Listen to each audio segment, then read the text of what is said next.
अगर आपके पास 5,000 रुपये हैं तो आप म्यूचुअल फंड में इन्वेस्ट करें या फिर शेयर में इन्वेस्ट करेंगे। इंटरनेट पे ढेरों एडवाइस है कि कुछ लोग कहते हैं म्यूचुअल फंड ही सही है, कुछ लोग कहते हैं पैसा सिर्फ शेयर्स में ही बनता है। तो इस तरह की एडवाइस में बहुत सारे कन्फ्यूजन होती है, स्पेशली बिगनर्स को।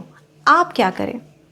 ट्रस्ट मी, इस वीडियो के एंड तक आप कॉन्फिडेंटली डिसाइड कर पाएंगी कि आपके लिए शेयर में इन्वेस्ट करना बेहतर है या फिर म्यूचुअल फंड में। इसलिए वीडियो को एंड तक ज़रूर देखिए। नमस्ते सखियों, मैं हूं महिमा और आप देख रहे हैं पैसा सखी स्टूडियो। इस चैनल पर हम स्टॉक मार्केट और पर्सनल फिनांस को सिंपल लैंग्वेज में समझाते हैं। अगर आप बिगिनर हैं, ज़ीरो से स्टार्ट कर रही हैं अपनी इन्वेस्टिंग की जर्नी, और स्पेशली अगर आप फीमेल हैं और फिनांस सीखना चाहती हैं, तो ये चैनल बिल्कुल बिल्कुल बिल्कुल आपके लिए है। ओके, हम इस चैनल पर स्टॉक मार्केट को बहुत ही सिंपल लैंग्वेज में समझाएंगे ताकि आप उसका फ़ायदा ले पाए। ओके, सो इस चैनल को अपना प्यार दीजिए, लाइक करिए, शेयर कीजिए, सब्सक्राइब कीजिए और बेल आइकन भी दबा दीजिए ताकि मेरा हर वीडियो का नोटिफिकेशन सबसे पहले आप तक पहुंचे। चलिए शुरू करते हैं। सबसे पहले समझ लेते हैं कि डायरेक्ट शेयर्स क्या होते हैं। मान लीजिए कि आपने रिलायंस, TCS या फिर इन्फोसिस जैसी किसी भी कंपनी का शेयर खरीदा। अब आपके पास शेयर है, तो इसका मतलब क्या होता है? इसका मतलब ये होता है कि जब जब कंपनी अच्छा परफॉर्म करेगी तब तक आपके शेयर्स का वैल्यू है वो भी बढ़ेगा, और जब जब कंपनी वीक परफॉर्म करेगी, कंपनी की परफॉर्मेंस अच्छी नहीं होगी, तब तब आपने जो शेयर लिए हैं उसकी वैल्यू भी डिक्रीज़ होगी। यानी कि उस कंपनी में, कौन सी कंपनी में इन्वेस्ट करना है, किस कंपनी में रिसर्च करनी है, कब इन्वेस्ट करना है, किस प्राइस पर इन्वेस्ट करना है, इन सब को देखना, सोचना, समझना आपकी रिस्पॉन्सिबिलिटी है।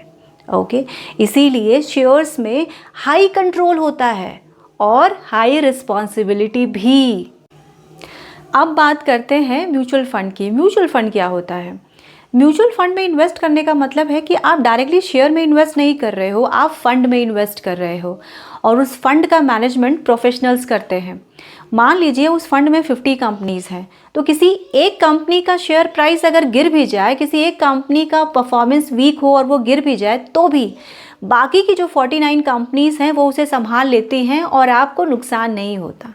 ओके, इसीलिए बिगिनर्स के लिए माना जाता है कि डायरेक्ट शेयर में इन्वेस्ट करने की जगह म्यूचुअल फंड में इन्वेस्ट करना सेफर साइड है। ये इसे हम सिंपल एग्जाम्पल के साथ समझ लेते हैं।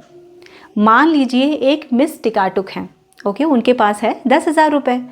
अब वो 10,000 रुपये क्या करती हैं? डायरेक्ट शेयर में इन्वेस्ट कर देती हैं। किसी कंपनी को पकड़ती हैं वो और उस पर अपने 10,000 रुपये लगा देती है। अब क्या होता है? अब कंपनी के रिजल्ट अगर अच्छे आते हैं, कंपनी अच्छा परफॉर्म करती है, प्रॉफिट बढ़ता है, सेल्स बढ़ती है, कंपनी के डेट डिक्रीज़ होते हैं और भी बहुत सारे फंडामेंटल्स, टेक्निकल जो भी है उनकी रिसर्च स्टडी, वो सब करने के बाद उन्होंने एक कंपनी पकड़ा और उनमें इन्वेस्ट कर दिया। तो जब जब कंपनी के फाइनेंशियल्स अच्छे होंगे, कंपनी अच्छा परफॉर्म करेगी, तो मिस टिकाटुक ने जो शेयर खरीदा है उसकी वैल्यू बढ़ेगी। और जब जब कंपनी वीक परफॉर्म करेगी, उसके जो फाइनेंशियल्स हैं वो कमज़ोर होंगे, कंपनी के पास प्रोजेक्ट्स कम होंगे, तो उस हिसाब से कंपनी फिर अपने फाइनेंशियल्स वीक करते जाएंगी और जो मिस टिकाटुक ने शेयर इन्वेस्ट किया है उसकी वैल्यू भी डिक्रीज़ होती जाएगी। यानी कि उनका पूरा इन्वेस्टमेंट सिर्फ एक कंपनी पर डिपेंड है।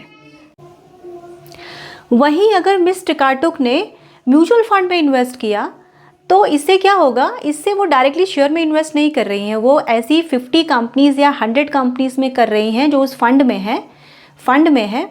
उस फंड में क्या होता है कि अगर कोई कंपनी ख़राब भी परफॉर्म करती है तो भी उन पर डायरेक्टली असर नहीं होगा। क्यों नहीं होगा? क्योंकि उन्होंने अपने इन्वेस्टमेंट को डाइवर्सिफाई कर लिया है। भले ही उन्होंने एक फ़ंड में इन्वेस्ट किया है, लेकिन उस फंड में 50 या 100 कंपनीज़ हैं, तो कोई एक कंपनी अगर ठीक से परफॉर्म नहीं भी करती है तो भी उनका जो रेट ऑफ इंटरेस्ट है वो मॉडरेट रहेगा, उन्हें इतना लॉस नहीं होगा।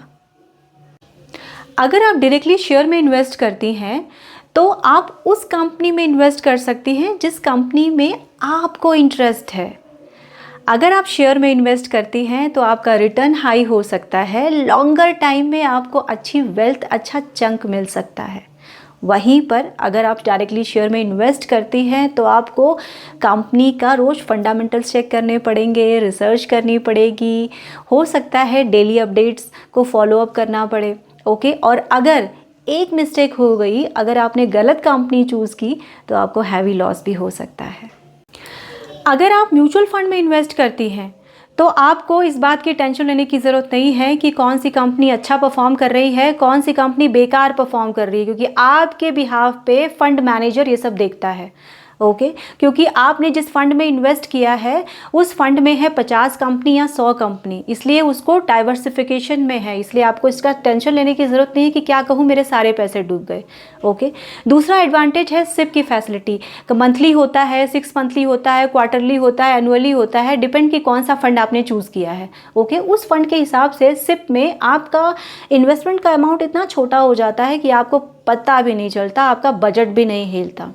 ओके इस तरह से आप म्यूचुअल फंड का एडवांटेज ले सकती हैं, लेकिन इसके कुछ साइड इफ़ेक्ट भी हैं। जैसे फंड मैनेजर है उसकी फ़ीस होती है, ये स्टॉक मार्केट से लिंक्ड होता है और डायरेक्टली कंट्रोल नहीं होता कि आप कौन सी कंपनी में इन्वेस्ट करें, तो इसके अपने लूप होल्स भी हैं।